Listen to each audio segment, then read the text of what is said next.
చంద్రబాబు ప్రభుత్వం మా హక్కుల్ని కాలరాస్తుంది. ప్రశ్నించే హక్కును, నిలదీసే హక్కును చంద్రబాబు ప్రభుత్వం మాదిగలమైన మాకు ఇవ్వట్లేదు.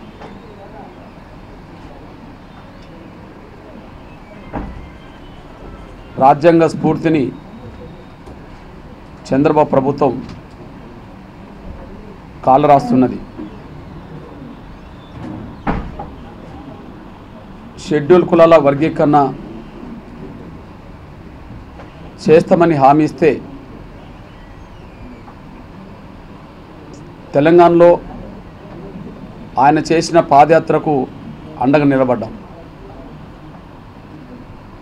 ఆంధ్రప్రదేశ్ ఎన్నికల్లో మా సహకారం కోరితే గెలుపుకు సహకరించారు. మా సహకారంతో అక్కడ నడిచి ఇక్కడ నడిచే మా స్వేచ్ఛను హరించాడు. గతంలో నారావారిపల్లి నుంచి పాదయాత్ర మొదలుపెట్టాలన్న సమయంలో వేలాది మంది పోలీసులను పెట్టి ఆంధ్రప్రదేశ్లో రాకుండా నన్ను గుంటూరులోనే అరెస్ట్ చేసి తీవ్రమైన నిర్బంధాన్ని ప్రయోగించాడు. తెలంగాణలో మా సహకారంతో నడిచిండు, అందుకు సాక్ష్యం. కానీ ఇక్కడ మాత్రం మాకు నడిచే స్వేచ్ఛను, హక్కును కాలరాసిండు. ఆంధ్రప్రదేశ్ ఎన్నికల్లో మేము సహకరిస్తే ముఖ్యమంత్రి అయిండు. కానీ ఇప్పుడు ముఖ్యమంత్రిగా ఆయన ఇచ్చిన మాట నిలబెట్టుకోవాలని గుర్తు చేయడానికి, వర్గీకరణ చేస్తామన్న మాటను నిలబెట్టుకోవాలని గుర్తు చేయడానికి మేము సభలు పెట్టుకుంటుంటే సభలు పెట్టుకునే హక్కును కూడా నిరాకరిస్తూ ఇదే చిత్తూరులో నన్ను అరెస్ట్ చేయడం జరిగింది.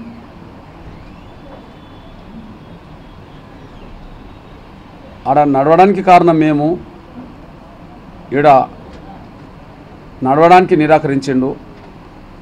ఈడ గెలవడానికి కారణం మేము. గెలిస్తే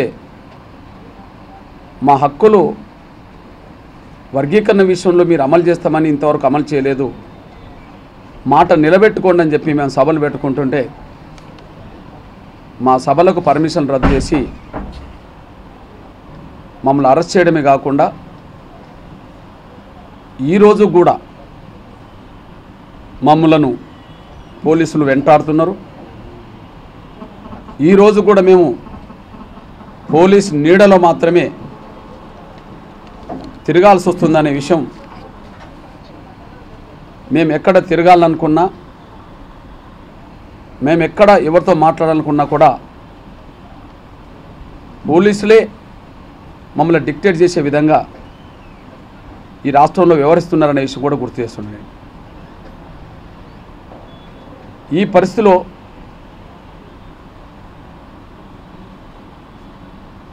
పర్మిషన్లు ఇప్పటికైనా మీటింగ్ పెట్టుకునే స్వేచ్ఛను హరించొద్దని